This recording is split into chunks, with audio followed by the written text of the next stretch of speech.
There are some mornings when you stand in front of the mirror not rushed, not late just looking. Your hair is still there faithfully with you through the years. But the eyes in the reflection have grown quieter. It's not because you've stopped being beautiful, it's just that you can't quite see yourself clearly anymore. The haircut that once made you feel strong now only seems to make your face look more tired. And maybe it's not even the haircut's fault. Maybe it's simply that it no longer reflects what you truly feel inside. After 60, we don't need to get a haircut just to look young again. But perhaps we do need to let go of something that no longer lifts us. In this video, I'm not here to talk about trends. I just want you to see that the right haircuts for women over 60 can give something very small back to you, yet something deeply real. A quiet moment in the mirror where you softly whisper, "There you are. I'm still here." 1. The overdone layer trap. Her name is Lorraine. 62 years old, living in a small house near Lake Michigan, where spring arrives with breezes carrying the scent of damp soil and fallen apple blossoms drifting lazily across the porch. Each morning, after steeping a cup of mint tea, she sits before the mirror, an old oak frame one she's kept since her Boston days. And like clockwork, she brushes her fingers gently through the same layered haircut she's had for decades, once full of bounce like soft waves, once the very thing that made her feel youthful and vibrant like the golden summers of her 40s. But lately, as her hand grazes the crown, she no longer feels that familiar thickness. The layers no longer stack with fullness. They splay out thinly, messy, like a worn chiffon scarf. Around her cheeks, the ends collapse into frail little wisps. And when light angles in from the window, it highlights the sparse gaps between layers. Suddenly, she sees it. The haircut that once lifted her features now seems to weigh them down. Lorraine isn't alone. So many women over 60 remain loyal to their layered cuts because they remember how alive those cuts once made them feel. But what they often overlook is this. Without thoughtful shaping, those same layers can become one of the clearest hairstyle mistakes that age you. As hair density thins, the scalp starts peeking through in unexpected places. Deeply carved layers that used to add movement now make the whole shape feel uneven, hollow, and unbalanced. From a professional lens, layers that sit too close to the face or too short at the crown can erase the structural volume around the cheekbones and jawline. Instead of softening, they create harsh transitions, making the eyes look sunken, the cheeks gaunt, and the entire expression quietly sag with exhaustion. Especially for fine, silver, or dry hair, poor layering exposes every weak strand, leaving the hair looking like a threadbare fabric with no seam to hold it together. But layers are not the enemy. The problem lies in how they're cut and placed. The solution isn't to give up on layers, but to reimagine them in a new language, softer, rounder, fuller, exactly where your features still deserve support. Modern techniques now allow experienced stylists to craft seamless layers that fall gently from the temples to the cheeks, grazing the shoulders, not with sharp steps or stacked lines, but as if they were drawn by hand, in rhythm with breath. These layers don't carry the weight of your past image. They move lightly with you, letting a more graceful, grounded confidence emerge from within. Hair at this age is no longer about repeating what used to work. It becomes a quiet conversation between you and the mirror each morning, that you know yourself well enough now to choose what still lifts you and let go of what quietly pulls you down. Some transformations need no declaration. Just a gaze into the mirror and the clarity of knowing you no longer have to hide. Because sometimes what makes us look tired isn't the haircut itself, but the memory we've been holding on to in every long strand of hair. 2. The long-held length. Her name is Ellen. 70 years old. Her back-length hair is silver, soft like spun silk. She has never cut it short, not even once since the age of 18. People in her small Oregon neighborhood often call it a walking memory reel because it feels like an old film that moves with her. Every time she ties it back with a ribbon, it's as if a piece of her youth is being wrapped and tucked away. One day, while passing the local bakery, a little girl pointed and asked her mother, "Why is her hair so long like a princess?" Ellen smiled, receiving the innocence like a quiet gift. But that night, in the bathroom, As she pulled heavy wet strands off her shoulders, she looked into the mirror and saw something unfamiliar. That hair no longer made her feel graceful. It weighed her down. It covered her neck.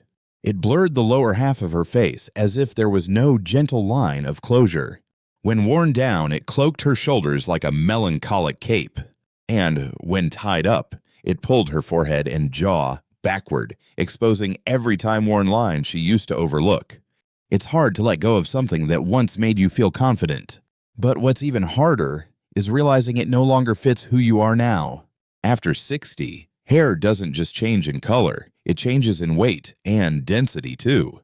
The strands become finer, weaker, no longer carrying the soft volume that long hair used to rely on. When worn past the shoulders without enough fullness, hair tends to flatten, cling to the face, and highlight sagging areas around the cheeks and neck. Long hair, once a symbol of femininity, can, if lifeless, become a heavy curtain that dims the very essence of your presence. But that doesn't mean you have to chop it all off. Sometimes just a gentle shift, a trim to shoulder length, soft tapering at the ends, a light curve framing the cheekbones, is enough to bring back that feeling of lightness without losing elegance. Hair that still drapes, still moves, but no longer drags the past behind it. Done right, this kind of cut creates a natural lifting effect. It brightens the lower part of the face, refines the jawline, and most importantly, it reveals the gentle grace of the neck and shoulders that may have been hidden for too long. Skilled stylists know this well. When a woman finally cuts short the hair she's worn all her life, she's not just picking a new style, she's choosing to see herself with fresh eyes, unchained from what used to feel safe. Because sometimes what makes us look older isn't the hair itself, but the insistence on holding on to what once made us feel young. Often, liberation doesn't come from a bold transformation. It arrives in a soft, slow step, just enough to walk away from the old silhouette and reach out toward what's quietly waiting ahead. Just like not every detail that once suited us still belongs today, especially when it starts to obscure our own gaze, like a fringe that's grown too heavy. 3. The blunt bangs mistake her name is Judith, 65 years old. A former literature teacher at a suburban high school just outside Philadelphia.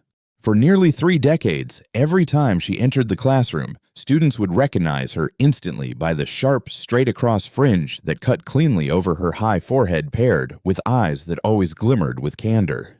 That fringe wasn't just a style, it was part of her identity, clear, tidy, unapologetically direct. But one afternoon, during a high school reunion photo, something felt off. Looking at the picture later, she noticed the attention no longer landed on her eyes. It stopped at the heavy dark block resting across her forehead. That dense, blunt fringe covered nearly all expression from her face. In the gentle light of that afternoon, the stiff line looked like a curtain no one had drawn, shortening her face, sharpening her features into tension, and dimming the spark that once radiated from her eyes. Many women still love blunt bangs for the sense of structure and control they used to offer. But after 60, those heavy, rigid lines across the forehead no longer lift the gaze. They lower it. Instead of enhancing the face, they can make it appear closed off, lacking in dimension. And with age-related thinning, especially as silver strands or sparse roots begin to show, blunt bangs often create a stark imbalance. Weight at the top with a face that's softening beneath. When a cut is too sharp, there's no more movement. When the fringe is too thick, light no longer touches the forehead. It can't bounce off the eyes. And that's how the whole face starts to look dimmed, like the lights have gone down a notch. Rather than covering the forehead completely, you might consider a gentler alternative. Soft, parted strands known as curtain bangs. Unlike blunt bangs that draw a line across your features, curtain bangs create motion. They open the frame of the face instead of concealing it. They don't try to make you look younger after 50 or pull you back into your 20s. They let you emerge more clearly, more softly, more truthfully. A good fringe isn't the one people notice first, it's the one that lets them look into your eyes. It's the one that lets you see the light in your own reflection, not something blocked by the weight of too much hair. Judith eventually chose to soften her fringe, let it grow longer, looser, and part gently at the center, just brushing her cheeks. And for the first time in years, when she took a photo of herself, she didn't feel the need to edit anything. She simply looked and smiled, as if at last she had fully seen herself again, unhidden, unmasked. Because sometimes you don't need more hair to feel strong. What you need is a bit of space to see yourself fully lightly, effortlessly, without forcing it. And maybe what we truly need isn't longer hair or a new fringe, but a kind of decisiveness. One that doesn't cut us too sharply, but leaves room to still feel like ourselves. 4. The Wrong Pixie. Her name is Darlene, 68 years old. A woman who spent decades as a chief accountant, precise, composed, and used to everything being in order. So when she finally decided to cut her hair after retirement, the pixie seemed like the perfect match. Short, clean, practical, just like the life she had always lived. The stylist followed her request exactly. Very short, very even. No stray strands, no layers. Just one tidy shape hugging the scalp, revealing her full forehead and ears. Darlene walked out of the salon feeling lighter, until she got home, stood in front of the mirror, and suddenly felt empty. It wasn't that the haircut was bad. It was that every trace of Darlene, the warmth in her eyes, the soft tilt of her smile, the way she once gently nodded when listening, seemed erased. Nothing brushed her cheeks. No motion framed her forehead. There was nothing soft left to support the changing features of age. That pixie, instead of reflecting her identity, became a sleek mask that narrowed everything down until she couldn't find herself in the reflection. Not all shortcuts are wrong after 60. But when the cut is too tight, too severe, leaving no transition, no lift at the crown, the face can feel compressed. The gaze loses its anchor, especially for women with small faces, wide foreheads, or fine hair. A sharply cropped pixie can flatten the head's shape and ironically make you look older, not more refined. Instead of forcing hair into a mold, you can let it breathe. A different pixie, a softer version with texture and flow, is called a textured pixie. It's not complicated. Just keep the crown slightly longer with staggered layers that allow light to dance between them. A few wisps can graze the forehead, frame the temples. A gentle lift at the crown, not to look younger after 50, but to make the face feel lifted, present, awake. The textured pixie isn't just a cut, it's a quiet refusal to disappear in the name of simplicity. It's a way of saying you can choose neatness, but still preserve curve, motion, and femininity, like the way Darlene entered a dinner party with her new haircut, and an old friend leaned in and whispered, "You look exactly like you, but brighter." Because beauty after 60 doesn't come from doing less. It comes from choosing wisely what to keep. And to hold on to yourself, sometimes you need your hair to tell the part of the story words can't reach. Sometimes what revives you isn't cutting shorter, it's rediscovering a shape that's simple, elegant, and able to make you smile, even in silence. A style that isn't trying to impress, but instead gently brings you back to yourself. 5. The French Bob Revival. Her name is Lucille, 62 years old. It was a quiet March morning when she stepped into the salon. Her hair, long past her shoulders, had grown into tired waves, no longer holding shape. Her face didn't look sad, but her eyes seemed to carry a question that hadn't yet been spoken. The stylist asked her only one thing: "What do you most want when you walk out of here today?" Lucille looked into the mirror, then softly replied, not exactly to anyone, "I want to look like myself, but not trapped in the old version of me." So they chose the French bob. It wasn't a trendy cut, it was a cut that arrived right on time. Just at the chin, short enough to feel free, long enough to still move. The lines were soft, clean sometimes, with a gentle wave at the ends or a subtle side part. No complex layering, no styling demands. When it was finished, it wasn't dazzling. It didn't make people gasp. But they paused longer than usual when they saw her. Not because she looked younger, but because she looked lighter. The French bob doesn't try to look younger after 50.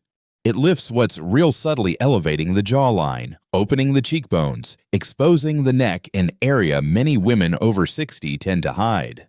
With its just right chin length, this haircut becomes a soft frame that brightens the face without makeup.